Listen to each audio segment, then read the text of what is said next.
ప్రభుత్వం ప్రకటించిన మద్దతు ధర పొందేందుకు నాణ్యతా ప్రమాణాలతో కూడిన ధాన్యాన్ని కొనుగోలు కేంద్రాలకు తీసుకురావాలని జిల్లా కలెక్టర్ ఇలా త్రిపాఠి రైతులతో కోరారు.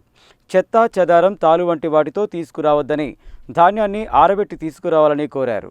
బుధవారం ఆమె నల్గొండ జిల్లా తిప్పర్తి వ్యవసాయ మార్కెట్ యార్డులో ప్రాథమిక వ్యవసాయ సహకార సంఘం ఆధ్వర్యంలో ఏర్పాటు చేసిన ఖరీఫ్ ధాన్యం కొనుగోలు కేంద్రాన్ని ప్రారంభించారు. అనంతరం రైతులను ఉద్దేశించి జిల్లా కలెక్టర్ మాట్లాడుతూ, గతంలో లాగే ఈ సంవత్సరం ధాన్యం కొనుగోలులో ఎలాంటి ఇబ్బందులు లేకుండా ఉండేందుకు రైతులు పూర్తి సహకారం అందించాలని విజ్ఞప్తి చేశారు. తిప్పర్తి ధాన్యం కొనుగోలు కేంద్రానికి గత సంవత్సరం 75,000 మెట్రిక్ టన్నుల ధాన్యాన్ని కొన్న చరిత్ర ఉందని, దీనిని దృష్టిలో ఉంచుకొని రైతులు నాణ్యతతో కూడిన ధాన్యాన్ని కొనుగోలు కేంద్రానికి తేవాలని, ధాన్యంలో తేమ ఎక్కువగా లేకుండా 17% మించకుండా తీసుకురావాలని కోరారు.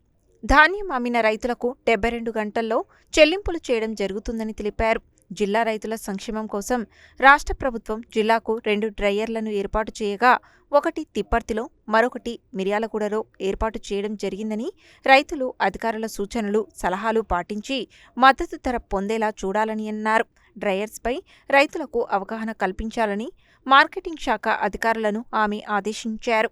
రెవెన్యూ అదనపు కలెక్టర్ జి. శ్రీనివాస్ మాట్లాడుతూ, గడిచిన వారం రోజుల నుండి జిల్లాలో కొనుగోలు కేంద్రాలకు ధాన్యం వస్తున్నదని, దీనిని దృష్టిలో ఉంచుకొని బుధ, గురువారం 2 రోజుల్లో జిల్లాలో 100 కొనుగోలు కేంద్రాలను ప్రారంభించేందుకు జిల్లా యంత్రాంగం చర్యలు తీసుకున్నదని తెలిపారు.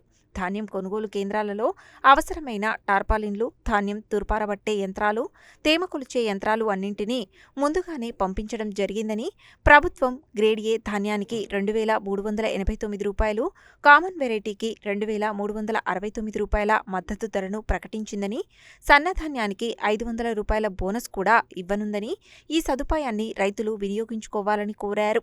మద్దతు ధర పొందేందుకు రైతులు ప్రభుత్వం ప్రకటించిన 17 పారామీటర్లను పాటించాలని, తేమ 17% మించకుండా చూడాలని, కొనుగోలు కేంద్రాలకు వచ్చిన ధాన్యాన్ని తేదీల వారీగా ఒక షెడ్యూల్ను రూపొందించి రిజిస్టర్లు నిర్వహించాలని, రైతులందరూ సహకరిస్తే ఎలాంటి ఇబ్బందులు లేకుండా ధాన్యాన్ని కొనుగోలు చేయవచ్చని ఆయన తెలిపారు. జిల్లా సహకార అధికారి పత్యానాయక్ ప్రాథమిక వ్యవసాయ సహకార సంఘాల ద్వారా కొనుగోలు చేసిన ధాన్యం వివరాలను తెలియజేశారు.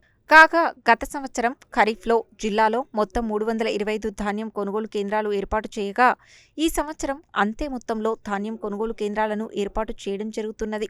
గత ఖరీఫ్లో 2,90,000 మెట్రిక్ టన్నుల ధాన్యాన్ని ప్రభుత్వ కొనుగోలు కేంద్రాల ద్వారా కొనుగోలు చేయగా, మిల్లర్లు సైతం ధాన్యాన్ని కొనుగోలు చేశారు. అయితే ఈ సంవత్సరం పూర్తిగా 6 లక్షల మెట్రిక్ టన్నుల ధాన్యాన్ని ప్రభుత్వ ధాన్యం కొనుగోలు కేంద్రాల ద్వారా కొనుగోలు చేసేందుకు ప్రణాళిక రూపొందించినట్లు అధికారులు తెలిపారు.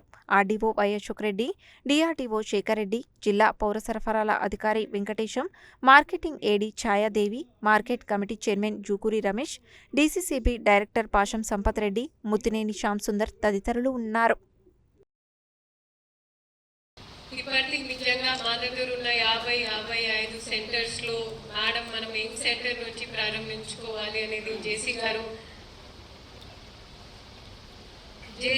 అడగగానే నేను తిప్పటి ఎందుకు ఎంపిక చేయడం జరిగింది ఎవరైనా చెప్పగలుగుతారా? కలెక్టర్ గారికి దగ్గర ఉంటుంది, అలా కాదు. కలెక్టర్ గారు ఎప్పుడో దిండిలో ఉంటారు, దేవరకొండలో ఉంటారు. యాక్చువల్గా లాస్ట్ ధాన్యం ఎక్కువ ఉంటుంది. ఓకే, లారీలు కూడా రెడీ ఉన్నాయి, మారీస్ కూడా రెడీ ఉన్నాయి. ఇంకా లాస్ట్ సీజన్లో ఒక సంఘటన జరిగింది, ఎవరైనా చెప్పగలుగుతారా? నాకు అంత తెలుగు రాకపోయినా సరే ఆ పదములు అలానే నా మనసులో ఉండిపోయినాయి. మేము మా అధికారుల్ని సెంటర్కి పంపిస్తే, నేను అధికారి పేరు తీసుకోను, ఫలానా అధికారికి నిరసన సేవ, అది ఒక అధికారిగా చాలా బాధాకరం విషయం అండి. ఎందుకంటే తిప్పర్తి కానివ్వండి, దేవరకొండ కానివ్వండి, నల్గొండ కానివ్వండి, భద్రాచలం కానివ్వండి, ఒక అధికారి అంటే వాళ్ళ పని చేస్తారు, జీతాలు వస్తాయి, పని మోరోలెస్ సేమ్ ఉంటుంది. కానీ ఒక మానవ దృక్పథంతో పని చేయాలి అంటే మాకు ప్రజల నుంచి ప్రోత్సాహం కావాలి. అదే మాకు vitamin D, vitamin A, vitamin B ఏది అయినా సరే. కానీ ఒక ఆఫీసర్కి ఇలా ఘెరావ్ చేసి మాకు కొనుగోలు జరగట్లేదు, మేము ప్యాడీ క్లీన్ సీజన్లో పట్టము ఇవన్నీ మాట్లాడితే ఏమవుతుంది? సరే, ఒక 2 గంటల జాప్యం అయినా సరే మీ కొనుగోలు జరుగుతుంది. కానీ ఆ ఆఫీసర్ మనసులో ఉన్న ఒక మానవ దృక్పథం, ఒక స్ఫూర్తి దెబ్బతింటుంది. ఇవన్నీ విషయాలు ఎందుకు మనం చెప్పాలి ఒక కొనుగోలు సమయంలో? ఎందుకంటే మీ అందరికీ కూడా తెలుసు, మీరు నింపేటప్పుడు కొంచెం ఆరిపెట్టండి. ఇంకొకటి, మేడం వర్షం వస్తుంది, నిన్నటి ఇష్యూ చెప్తున్నాను. నిన్నటి నాకు నేను పేరు తీసుకుని మళ్ళీ 1600 మెట్రిక్ టన్లో మమ్మల్ని అమ్మంటున్నారు. ఇప్పుడు ఎంఎస్పీ ఉందా దొడ్డుకి? మీ అందరు ఈశ్వర్ గారు, మీకు ఎన్ని గుంపలు ఉన్నాయి ఇక్కడ? జస్ట్ బయట కోసం వచ్చారు మీరు. ఓకే, సో 1600 మెట్రిక్ టన్ అంటే మీకు కనీస ధర ఉండేది దొడ్డుకి 2300. అండ్ ఇప్పుడు మీరు ఎంత? సరే వర్షం పడుతుంది, మేము ఏదో ఒక జస్ట్ అక్కడ అమ్మి మా చేతికి డబ్బు రావాలి, ఆ మానసికతతో పోతే మీకు నష్టం జరుగుతుంది అండి. మేము ఎక్కడ పోము, సెంటర్స్ ఎక్కడ పోరు. మీకు వర్షంలో ఒక 1-2% డౌట్ ఉంటే కనుక ఒక యాక్యువెదర్ అని యాప్ ఉంటుంది, ఆ వాడండి. బట్ సర్లే, పెద్ద మనిషి ఎవరొకరు చెప్తారు, వినపడతా ఉంది, 2 రోజు అయింది కొనుగోలు లేదు. అందుకే కొనుగోలు అయ్యేసరికి 2 రోజు అయితే జాప్యం ఉన్నా కూడా దయచేసి కంగారు పడి మేము మిల్లర్స్ దగ్గర సందడి చేస్తాము, ఏదో ఒక విడిగా రేట్లో అమ్ముతామనేది కాదు. ప్లీజ్, వాళ్ళు ఇంకా వాళ్ళ బలోపేతం జరుగుతుంది అండి. వాళ్ళు దుష్ప్రచారం, వాళ్ళంటే ఒక సెక్షన్, మా రైస్ మిల్లర్స్ కూడా మంచి వాళ్ళే, ఒక సెక్షన్ ఆఫ్ పీపుల్. వాళ్ళు ఏం చేశారు, మళ్ళీ వర్షం పడుతుంది, మేము వెంటనే మీ చేతికి డబ్బు ఇస్తాము, ప్రభుత్వం ఎప్పుడు ఇస్తుంది తెలియదు కదా. అలా కాదు, నేను మీకు హామీ ఇస్తున్నాను, 72 గంటల లోపల మీకు పేమెంట్ వచ్చేస్తుంది ఇక్కడ కొనుగోలు చేసిన తర్వాత. మీరు నెక్స్ట్ సమస్య ఏం చెప్తారు? మేడం, నేను బుధవారం వచ్చాను, బుధవారం రాత్రి వర్షం పడింది, మమ్మల్ని ఏం చేయమంటారు? మీరైతే 72 గంటలు చెప్పారు కదా, నాకు పడలే, ఎందుకంటే నా తేమ శాతం అంతా లేకుండే. సరే, మీ దగ్గర తేమ శాతం లేకపోయినా సరే, ఇక్కడ మా దగ్గర విసిల్బాటు ఉంటుంది. తిప్పర్తి అనేది ఒక ఆదర్శంగా ఉన్న కొనుగోలు కేంద్రం అండి. ఇక్కడ మీకు జాగా కొరత లేదు, ఏమీ లేదు.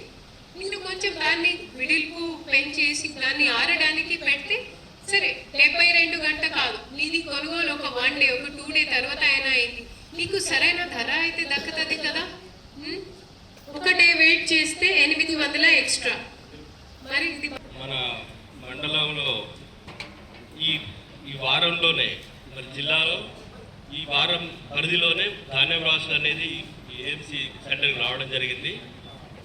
వీటిని దృష్టిలో పెట్టుకొని మరి ఇదే కాకుండా జిల్లాలో దాదాపు ఒక 100 సెంటర్లలో ప్రతి సీజన్కి భిన్నంగా ఒక 10-15 రోజులు ముందుగానే రైతులు ధాన్యం అయితే తీసుకొచ్చారు.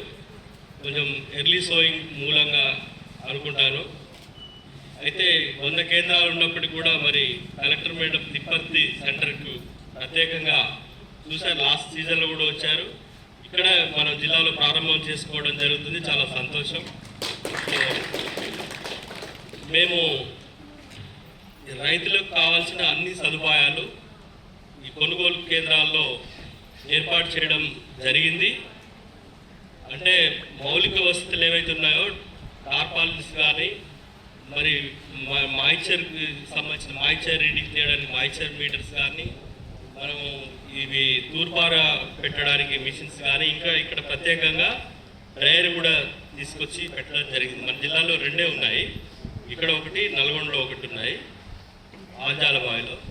సో ఈ మండల కేంద్రంలో అలా ప్రత్యేకమైన చొరవ చూపిస్తున్నారు మేడం ఇక్కడ. ఎందుకంటే ధాన్యం కూడా లాస్ట్ సీజన్లో ఇప్పుడు చెప్పారు డీసీఓ గారు, పెద్ద ఎత్తున మరి ఇక్కడ 900 మంది అంటే దాదాపు సుమారు 1000 మంది రైతులు ఈ మార్కెట్లో మరి అమ్మకాలు చేస్తారు. కాబట్టి దీని మీద మేము ప్రత్యేకమైన దృష్టి సారించి రైతులకు ఎలాంటి ఇబ్బంది రాకుండా కొనుగోళ్లు చేస్తామని చెప్పడంతో పాటు, అయితే మరి ఈసారి మనకి మద్దతు ధర 2389 గ్రేడ్ ఏ వెరైటీకి ఇచ్చారు, కామన్ వెరైటీకి 2369 ఇచ్చారు. సో అలాగే సన్న రకంకి బోనస్ కూడా 500 ఇచ్చారు. సో ఈ ఏదైతే ఎంఎస్పి ఉందో ఎంఎస్పి అందించాలనే ఉద్దేశంతో ప్రభుత్వం మరి రైతులు నష్టపోకుండా మినిమం సపోర్టింగ్ ప్రైస్ అయితే కనీస మద్దతు ధర అందించాలని చెప్పి ప్రభుత్వ ఉద్దేశం ఏదైతుందో దానికి అనుగుణంగా రైతులు కూడా తేమ శాతం కొన్ని ఉన్నాయి, మనకి పారామీటర్స్ ఉన్నాయి. 17 లోపల తేమ శాతం ఉండాలని మనందరికీ తెలిసిందే. ఇప్పుడు నేను కొంతమందితో ఇంటరాక్ట్ అయినప్పుడు 40% తేమతోటి కట్ చేశారు. ఈ 40% నుంచి 17% తీసుకురావాలంటే చాలా కష్టపడాల్సి వస్తుంది. ఇప్పుడు ఇంతమంది వర్కర్స్ పనిచేయాలి, దాన్ని మరి ఆరబెట్టాలి, మళ్ళీ ఒక దగ్గరికి చేయాలి. ఎప్పుడైనా వర్షం వచ్చే ప్రమాదం ఉన్నప్పుడు మరి నడిచిపోయే ప్రమాదం కూడా ఉంటుంది. నా విన్నపం ఏంటంటే మీకు అందరికీ అంత తేమ శాతం ఉన్నప్పుడు కట్ చేయొద్దు. దాని మూలంగా మరి ఇక్కడ 17 వచ్చే వరకు కొనుగోలు చేయరు, మరి మనకు నిరీక్షణ తప్పదు. సో ఆ ఇబ్బందులు రాకుండా చూసుకోవాల్సిందిగా కోరుతున్నాము.